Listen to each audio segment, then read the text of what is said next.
So my first guest from the Austin Powers films, The Italian Job and Buffy the Vampire Slayer. Now he's got a new show called Robot Chicken, which premieres next Sunday night on the Cartoon Network. Please welcome our good friend Seth Green.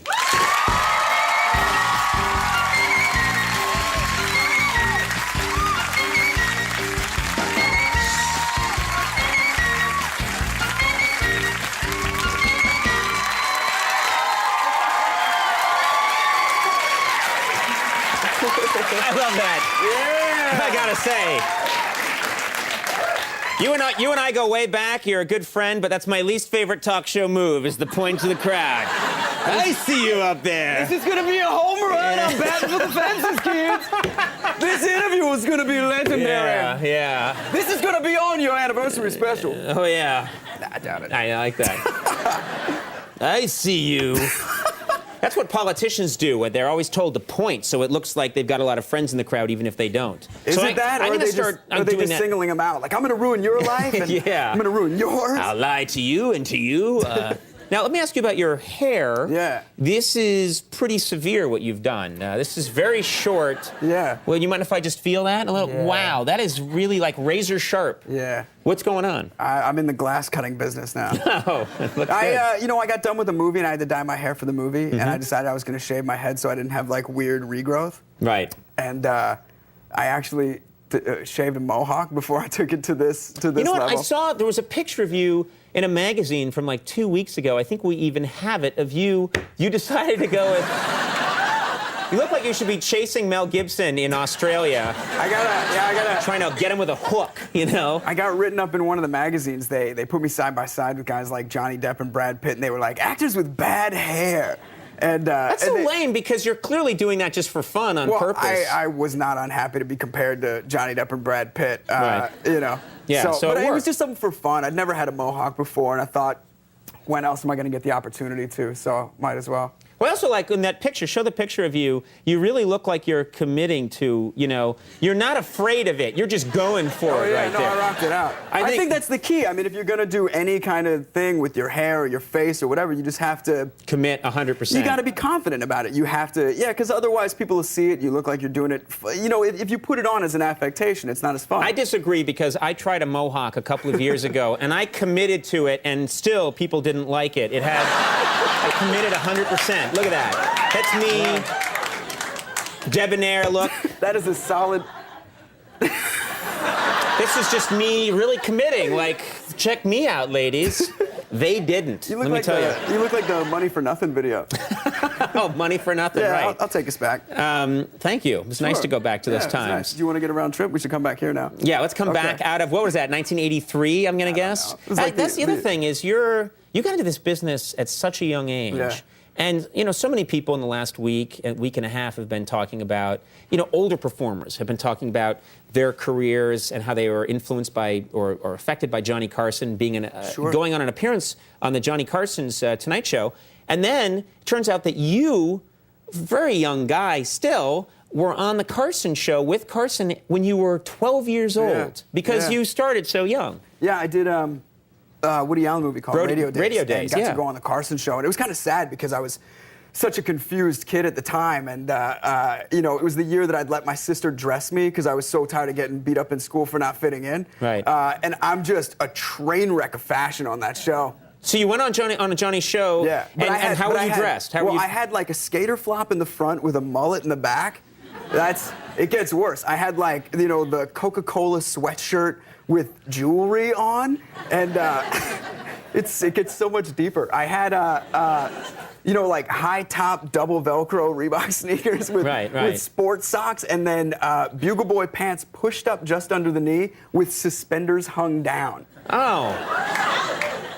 I don't know. People here seem to dig it. I'll own up to it. I mean, I did it, but I walked out. I was like, "What's up, Johnny?" And it was just terrible. And you know, you how nervous were you? I couldn't have been more nervous because I knew that it was a really important show, and I knew it was a big deal, and I'd seen it one or two times, and I knew it was something the kids didn't get to do. They usually would bring the kids on sort of the same way they'd bring small pets on, like, "Oh, isn't this a cute little tiger cub? You're in movies, huh?" Right. So and Joey Lawrence had come on before me and just killed.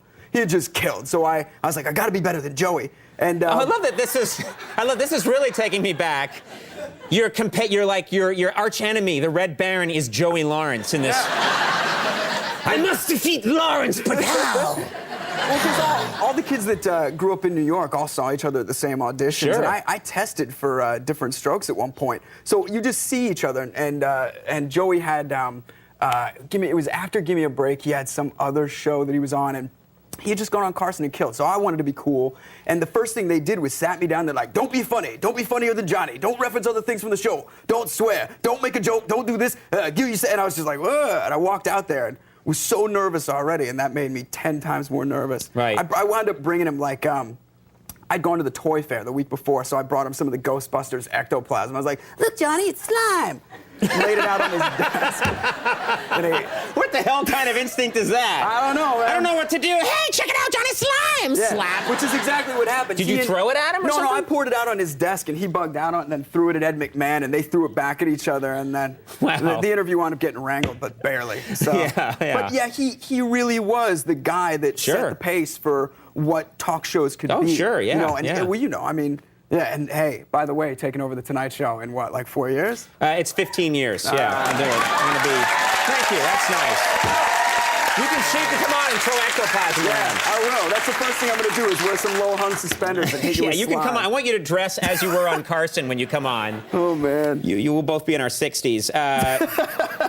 And now, one of the things you get to do a lot of cool things as an actor. One of the things that I envy, I have the best job in the world. I love what I do. The only thing I think that I envy that actors get to do is they get to travel. I mean, we stay here and we do the show from here. And every now and then I get to leave the building and buy like a waffle and eat it quickly and come back. But you get to travel the world. You were in Budapest. I was or is it Budapest? No. Well, I don't know. It depends who you talk to. I didn't really speak the language, so. But I went to.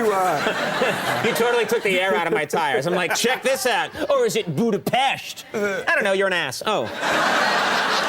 Not to be rude, Conan, I've got a story to tell. Yeah, sorry. Go ahead. But I went there, and it's difficult, especially being in a place for such a short amount of time, because you don't get a chance to learn the language or really explore the place. And I never know if I'm going to get recognized. I've started getting recognized a lot in the States. Very rare in other countries. Right. And I was in a club in Budapest, and somebody was staring at me, and I couldn't tell. Do I have something on my face? Do I just look cool? Do you like the way I'm dancing? What's going on? Are we gonna fight? What's gonna happen? Right. So this girl comes over to me, and she's like, "I know you." And I was like, "Oh, you're American." She's like, "What are you doing in Budapest?" I hope that she's drunk in this story. Yeah. Oh, good. Yeah. And not just, my God, what's wrong with her? Yeah, she's a Harry Carey, actually. Yeah, exactly. We had this really stilted conversation that ended with, "Can you introduce me to Ashton Kutcher?" So, I get that too, yeah. They all think we know Ashton Kutcher, yeah. Yeah. Budapest was an interesting place with amazing history and geography, but it was freezing when I was there. I think you mean Budapest. Budapest. We have here, I want to get to this clip, but you have this show that you're doing on the Cartoon Network. My friend Matt and I started making this show, and we sold it to the Cartoon Network's Adult Swim. And the way it's going to go for Family Guy fans, on Sunday nights at 11 is going to be Family Guy, 11:30 Robot Chicken, and 11:45 The Family Guy. So we've got this 15-minute short-form sketch comedy show where instead of actors, it's all toys and puppets, and it's all pop culture, and it's all stop-motion animation, and it is just slam, bang, lightning fast funny. Our average sketch is between 7 and 20 seconds. Right. So you're not going to have time to get bored. The clip that we have... Why'd you look at me when you said that? Sorry. Unlike conventional shows. Well, I know you got a short attention span, Conan. No. And I've, I got to do a voice for this. Yeah, this is really... That's the one thing is we've gotten a ton of celebrity participation. Everybody from Scarlett Johansson to Burt Reynolds has come in to do the show. Right. And Conan came in and did a bunch of stuff for us that's really funny. You did the Educational Wrestling Federation. I don't even know. I was wasted at the time. I don't know what was happening. Yeah, it's good. But this one of the things that we do is play on reality TV and commercials and dating shows and silly. We do an episode of Blind Date, but it's the Alien and the Predator out on a blind date together. So it's like AVP on blind. It's real silly. And the toys make it a lot of fun that you use. The action figures. We actually have a clip here. This is one of the one-sided reality fist show fights. previews that we have. Yeah. One-sided fist fights, I think. Take a look. Reality TV has never been this honest, this brutal. Coming soon, it's the world's most one-sided fistfights caught on film. Television too brutal to watch, yet you can't turn away.